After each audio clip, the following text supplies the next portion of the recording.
నమస్తే, welcome to special focus. నేను మీ సాయి భైరి.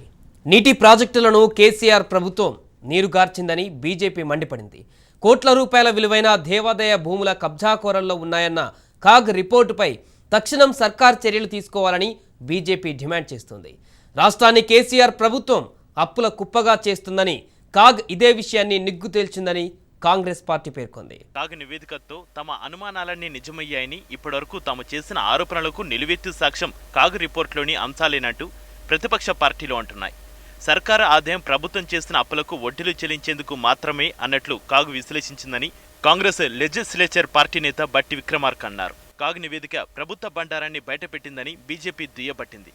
నిర్దేశించిన సమయంలోగా నిర్మాణాలు పూర్తి చేసుకుని ప్రాజెక్టులపై అంతకంతకు పెరుగుతున్న వృధా వ్యయం ఆర్థిక భారాన్ని మిగిల్చిందని ఈ రిపోర్టు స్పష్టం చేసిందని బీజేపీ పేర్కొంది. కాళేశ్వరం ప్రాజెక్టు నిర్మాణాల్లో ఆలస్యం వల్లే అంచనాలు భారీగా పెరిగిపోతున్నాయని బీజేపీ నేత రామచంద్రరావు అన్నారు.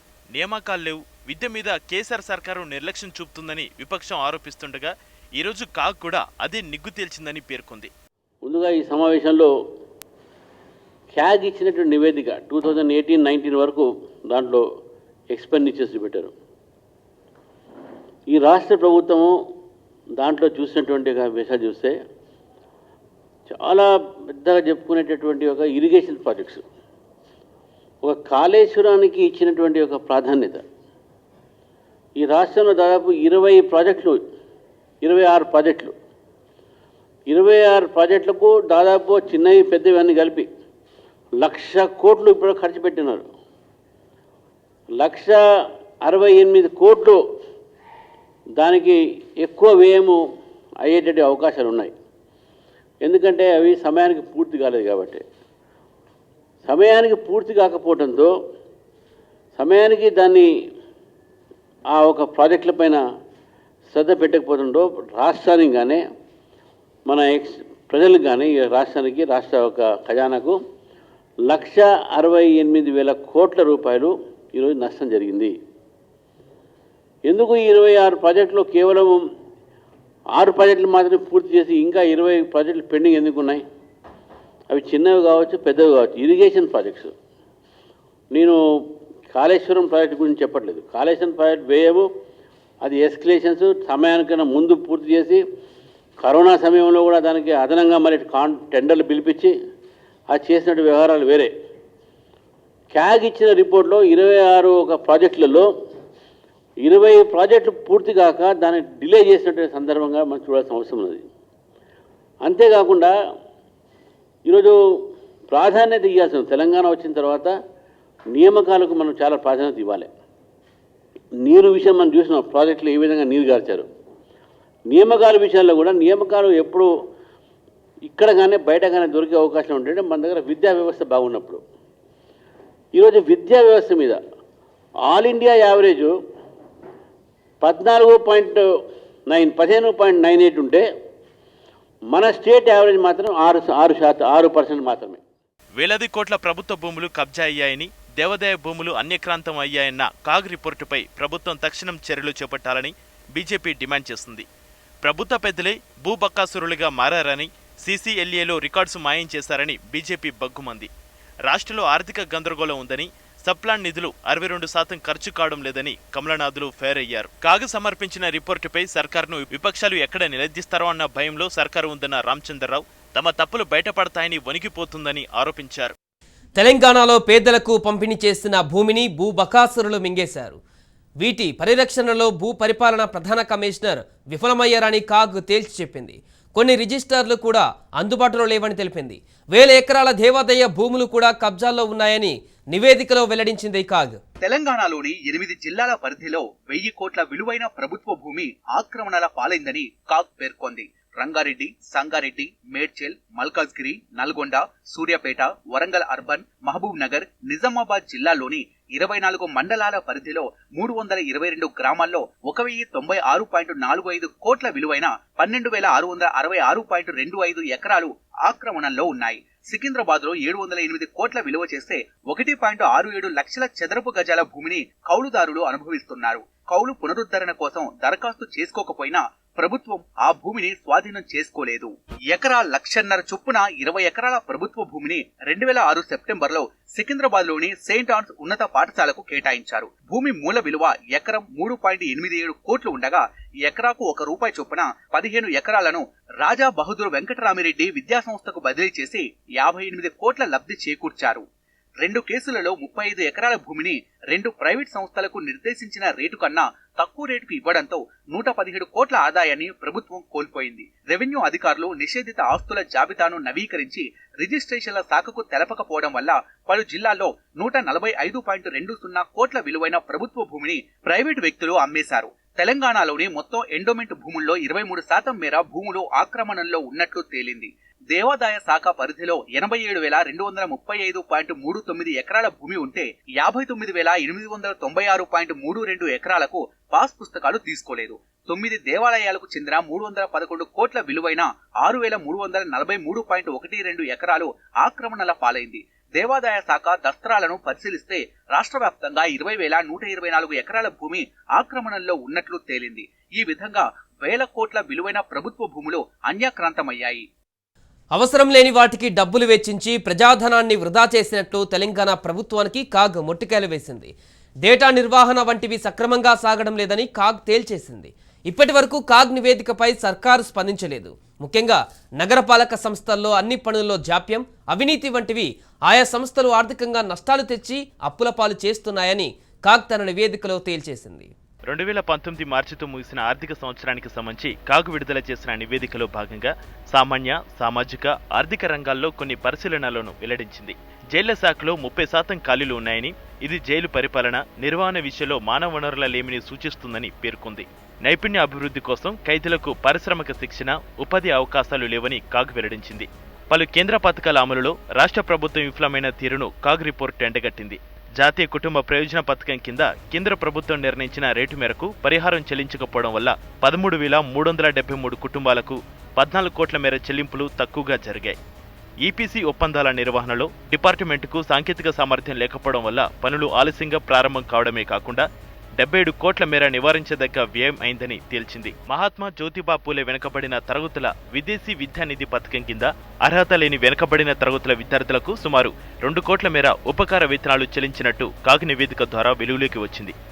ఏజీఎంసీ చెప్పిన ఎలక్ట్రానిక్ వైద్య డేటా నిర్వహణలో 2016 నుంచి పైలట్ ప్రాజెక్టు అమల్లో ఉన్నప్పటికీ సమస్యలు మాత్రం పరిష్కారం కాలేదు. రాష్ట్ర వ్యాప్తంగా ఈ వ్యవస్థను విస్తరించడం కూడా అమలు కాలేదని రిపోర్టు వెల్లడించింది. ఈ కారణంగా కేంద్ర ప్రభుత్వ పథకం సరిగ్గా అమలు కాలేదని కాగ్ రిపోర్టు తెలిపింది. నేషనల్ హెల్త్ మిషన్లో థర్డ్ పార్టీ ద్వారా బయోమెడికల్ పరికరాల నిర్వహణ సరిగ్గా జరగలేదని, కాంట్రాక్టర్ సరిగ్గా పనిచేయకపోయినా గడువు పెంచిందని కాగ్ గుర్తించింది. జైళ్ల శాఖలో ఖాళీలు ఉన్నాయని, జైల్ మాన్యువల్కు ప్రభుత్వం ఆమోదం తెలపలేదని పేర్కొంది. వివిధ పురపాలికల్లో నిధులు దుర్వినియోగం అయ్యాయని కాగ్ నిర్ధారించింది. గ్రేటర్ వరంగల్తో పాటు మరో 4 పురపాలికల్లో ఖాళీ స్థలాల ఆస్తి పన్ను మదింపు వసూలు చేయకపోవడం వల్ల ఆదాయం కోల్పోయామని కాగ్ ప్రస్తావించింది. సిరిసిల్ల, సంగారెడ్డి వంటి పురపాలికల్లో పరిపాలనా వైఫల్యం వల్ల కోట్ల రూపాయల ప్రజాధనం వృధా అయిన వైనాన్ని కాగ్ వివరించింది. కుక్కటిపల్లి నాలా మళ్లింపు కోసం కాంట్రాక్టర్ 132 kV భూగర్భ కేబుల్ డ్యామేజీ చేస్తే రిపేర్ ఖర్చులు హెచ్ఎండబ్ల్యూఎస్ చెల్లించిందని కాగ్ తప్పుపట్టింది. కాంట్రాక్టర్ నుంచి డబ్బులు వసూలు చేయలేదని వివరించింది. ములుగు జిల్లాలో 2014-15 మధ్య చేపట్టిన పంచాయతీరాజ్ రోడ్లకు అనుమతులు పొందకపోవడం వల్ల పనులు మధ్యలో నిలిచిపోయాయని కాగ్ వెల్లడించింది. ఇలాంటి లోపభూయిష్టమైన పలు విషయాలను కాగ్ రిపోర్టు గణాంకాలతో సహా వెల్లడించింది. విద్యారంగంపై సర్కారు సీతకన్ను. రాష్ట్రంలోని 24 స్వయంపాలక సంస్థల్లో ఒక్కటి కూడా పద్ధతులను సకాలంలో కాగ్కు సమర్పించలేదు. అయినా వీటికి గత 9 ఏళ్లుగా ప్రభుత్వం అప్పులు ఇస్తోంది, పూచీకత్తు ఇస్తోంది. ఇలాంటి వ్యవహారాలన్నీ తడిసి మోపెడు కావడంతో ఆర్థిక నియంత్రణల వ్యవస్థను రాష్ట్ర ప్రభుత్వం అతిక్రమిస్తోంది. దీనికి తోడు ఆర్థిక క్రమశిక్షణ రాహిత్యాన్ని తెలంగాణ సర్కార్ ప్రోత్సహిస్తుందని కాగ్ తేల్చేసింది. మరోవైపు అధిక వడ్డీ చెల్లింపులు గుదిబండగా మారాయి. అసెంబ్లీలో అధిక వ్యయాలను ప్రభుత్వం క్రమబద్ధీకరించకపోవడాన్ని కాగ్ ఎత్తి చూపింది. 2018-2019లో క్యాపిటల్ వ్యయం తగ్గిందని కాగ్ వెల్లడించింది. తప్పు వర్గీకరణలు, శాసనవిహితమైన నిధులకు జమా కట్టకపోవడం వంటి కారణంగా రెవెన్యూ మిగులును 9,481 కోట్ల మేర ఎక్కువ చేసి సర్కార్ చూపించిందని చెప్పింది. ద్రవ్యలోటును 218 కోట్ల మేర తగ్గించి సర్కార్ చూపింది. దీన్ని బట్టి 5,145 కోట్ల రెవెన్యూ లోటుండగా ద్రవ్యలోటు 27,167 కోట్లుగా ఉన్నట్లు లెక్క తేల్చింది. ఇక సర్కార్పై తప్పనిసరి ఖర్చుల భారం అంతకంతకు పెరుగుతోంది. 2017-18లో రెవెన్యూ ఖర్చు 61% ఉంది. 2018-2019 మధ్య 55% ఉంది. మార్కెట్ రుణాల కారణంగా వడ్డీ చెల్లింపుల్లో 16% పెరుగుదల ఉంది. తెలంగాణ రాష్ట్ర ప్రభుత్వం అభివృద్ధి వ్యయం, క్యాపిటల్ వ్యయం మీద దృష్టి సారించింది. కానీ గత కొన్నేళ్లుగా విద్యారంగం మీద ప్రభుత్వం దృష్టి చాలా తక్కువగా ఉందని కాగ్ వెల్లడించింది. రైతు బంధు కారణంగా వ్యవసాయానికి ప్రాధాన్యత దక్కిన రవాణా, విద్య, క్రీడలు, కళలు, సంస్కృతి విషయంలో తలసరి ఖర్చు గణనీయంగా తగ్గింది. జాతీయ పింఛన్ వ్యవస్థను గత 5 ఏళ్లుగా ఉద్యోగులు తమ వంతుగా చెల్లించిన మొత్తంతో పోలిస్తే రాష్ట్ర ప్రభుత్వం తన వాటా కింద 58 కోట్లు తక్కువగా జమ చేసింది. జాతీయ పింఛన్ వ్యవస్థ డిపాజిట్ ఖాతా నుంచి నేషనల్ సెక్యూరిటీస్ డిపాజిటరీ లిమిటెడ్ కు 274 కోట్లను ఇంకా బదిలీ చేయాల్సి ఉంది. దీంతో 331 కోట్ల మీద వడ్డీ చెల్లింపు బాధ్యత ప్రభుత్వం మీద అదనంగా పడిందన్నమాట. రాష్ట్రంలో నిర్మాణంలో ఉన్న 26 ప్రాజెక్టులకు గాను 20 ప్రాజెక్టులు 11 నెలల పాటు ఆలస్యమయ్యాయి. ఈ ప్రాజెక్టుల వ్యయం 1,87,848 కోట్లకు పెరిగింది. పూర్తి కాని ఇలాంటి ప్రాజెక్టులపై ఇప్పటి వరకు 1,494 కోట్లు ఖర్చయిందని కాగ్ వివరించింది. రాష్ట్ర ప్రభుత్వం తీసుకున్న అప్పుల మీద సగటున 7% వడ్డీ చెల్లిస్తుండగా కార్పొరేషన్లు లేదా కంపెనీల్లో ప్రభుత్వ పెట్టుబడుల మీద అందుతున్న ప్రతిఫలం మాత్రం 0.5% కంటే తక్కువ ఉంది. 2019 నాటికి స్వయం పాలక సంస్థలకు, కార్పొరేషన్లకు ప్రభుత్వం ఇచ్చిన రుణాలు, అడ్వాన్సుల మొత్తం 24.5 కోట్ల పైమాటే. ఇలాంటి రుణాల్లో 28% రుణాలను తీర్చేందుకు నిర్దిష్టమైన సొంత రాబడి మార్గాలు లేని స్వయం పాలక సంస్థలకు ఇచ్చినవే. ఇలా ఇచ్చిన రుణాలు తిరిగి వసూలు చేసుకునే స్థాయి ప్రస్తుతం ప్రభుత్వానికి చాలా తక్కువ ఉంది. ఇలాంటి వాటిలో 2018-19 సంవత్సరంలో 7,807 కోట్లు తిరిగి వసూలవుతాయని బడ్జెట్ లో అంచనా వేసినా వాస్తవంగా వసూలైంది మాత్రం జస్ట్ 66 కోట్లు మాత్రమే. సర్కారు ఇచ్చిన పూచికత్తులు కూడా చాలా భారంగా మారాయి. 2018-19 సంవత్సరం అంతానికల్లా రెవెన్యూ రాబడి సుమారు 89,000 కోట్లు కాగా పూచికత్తుల విలువ 78,000 కోట్లు. ఈ పూచికత్తుల్లో 65% కేవలం 2 సంస్థలు అంటే మిషన్ భగీరథ ప్రాజెక్టు కోసం తెలంగాణ తాగునీటి సరఫరా కార్పొరేషన్, కాళేశ్వరం ప్రాజెక్టు కోసం కాళేశ్వరం నీటిపారుదల ప్రాజెక్టు కార్పొరేషన్ లిమిటెడ్ కు చెందినవే కావటం విశేషం. అప్పుల నిర్వహణ విషయానికి వస్తే 14వ ఆర్థిక సంఘం నిర్దేశించిన 8.37% కన్నా చాలా ఎక్కువ వడ్డీ చెల్లింపులు ఉన్నాయి. 12.41%గా ఉన్న వడ్డీ చెల్లింపులు సర్కారుకు ఉదిబండనే. 2019 లెక్కల ప్రకారం మొత్తం అప్పుల్లో 46% అంటే 76,262 కోట్ల అప్పులను రానున్న 7 ఏళ్లలో తీర్చాలి. మరి ఇది సాధ్యమయ్యే పనేనా? 7 గ్రాంట్లు, 2 అప్రాప్రియేషన్ల విషయంలో 29,134 కోట్ల మేర అధికంగా వ్యయమైంది. బడ్జెట్ కేటాయింపులేవి లేకుండానే ఉపపద్దు స్థాయిలో 34 అంశాల్లో 3,508 కోట్లు ప్రభుత్వం ఖర్చు పెట్టింది. ఇదంతా ఆర్థిక నియంత్రణల వ్యవస్థను అతిక్రమించడమే కాక ఆర్థిక క్రమశిక్షణ రాహిత్యాన్ని ప్రోత్సహించినట్టు అవుతుంది. రాజ్యాంగంలోని 205 అధికరణ ప్రకారం గ్రాంటు లేదా అప్రాప్రియేషన్ ను మించి చేసిన అధిక వ్యయాలను అసెంబ్లీ ద్వారా క్రమబద్ధీకరించుకోవడం రాష్ట్ర ప్రభుత్వానికి తప్పనిసరి. కానీ 2014-15 నుంచి 2017-18 సంవత్సరాలకు సంబంధించి కేటాయింపులకు మించి చేసిన 55,517 కోట్ల అధిక ఖర్చును రాష్ట్ర ప్రభుత్వం ఇంకా క్రమబద్ధీకరించలేదు. 2014-19 మధ్యకాలంలో ప్రతి ఏటా 1000 కోట్లకు మించి మిగుళ్లు ఏర్పడ్డాయి. ఇలా గ్రాంట్ల కింద పదే పదే మిగుళ్లు ఏర్పడటం ఆయా శాఖల్లోని పథకాలకు ప్రభుత్వం నుంచి తగినంత ప్రాధాన్యం అందకపోవటాన్ని, అమలులో సదరు శాఖల లేదా సంస్థల అసమర్థతను రుజువులు చేస్తున్నాయి. ఖర్చు కాకుండా మిగిలిపోయి ఉన్న నిధులను ప్రభుత్వ ఖాతాకు రద్దు చేయడం తప్పనిసరి అయినా ఆచరణలో మాత్రం అలా జరగడం లేదు. స్వయం పాలక సంస్థల్లో ఒకటి కూడా పద్దులను సకాలంలో కాగ్కు సమర్పించలేకపోయాయి. కాగ్ ద్వారా ధృవీకరణ కోసం వార్షిక పద్దులను 24 స్వయం పాలక సంస్థలు సమర్పించవలసి ఉంటుంది. పద్దుల సమర్పణ ఏడాది నుంచి 9 ఏళ్ల పాటు జాప్యం చేస్తుండటాన్ని కాగ్ ఎత్తి చూపింది. హైదరాబాద్ మెట్రో వాటర్ వర్క్స్ మురుగు పారుదల బోర్డు 2010-11 నుంచి వార్షిక పద్దులను అసలు సమర్పించలేదు. ఇలా వరుసగా 9 ఏళ్ల పాటు పద్దులను సమర్పించకపోయినా రాష్ట్ర ప్రభుత్వం ఈ సంస్థకు 5,932 కోట్ల రుణాలు ఇచ్చింది. మరోవైపు 3,487 కోట్ల మేర పూచికత్తులను కూడా ఇవ్వటం మరో విచిత్రం. 340 కోట్ల మొత్తానికి వివరణాత్మక బిల్లులను సమర్పించలేదు. కాబట్టి సదరు మొత్తాలను డ్రా చేసిన అవసరాల కొరకే ఉపయోగించినట్లు భరోసా లేదు. ఇలాంటి లోపాలు ఏళ్లు గడిచే కొద్దీ సర్కారుపై భారంగా మారుతాయి. వీటి నుంచి కోలుకోవడం అంత ఈజీ కాకపోగా సర్దుబాటు కూడా చాలా కష్టం. ప్రభుత్వ రంగ సంస్థల పనితీరు రాష్ట్రంలో ఎలా ఉందో కాగ్ నెగ్గు తేల్చింది. అనవసరంగా అందున నివారించదగిన అదనపు వ్యయాన్ని పలు సంస్థలు చేతులారా తేల్చుకుంటున్నాయని కాగ్ హెచ్చరించింది. రాష్ట్రంలో పన్నుల విధానం, వాటి వసూళ్లపై కూడా రిపోర్ట్ చెప్పిన విషయాలు ఆసక్తిగా ఉన్నాయి. 2018-19 సంవత్సరంలో తెలంగాణ రాష్ట్రం మొత్తం ఆదాయం 1,14,20.15 కోట్లు.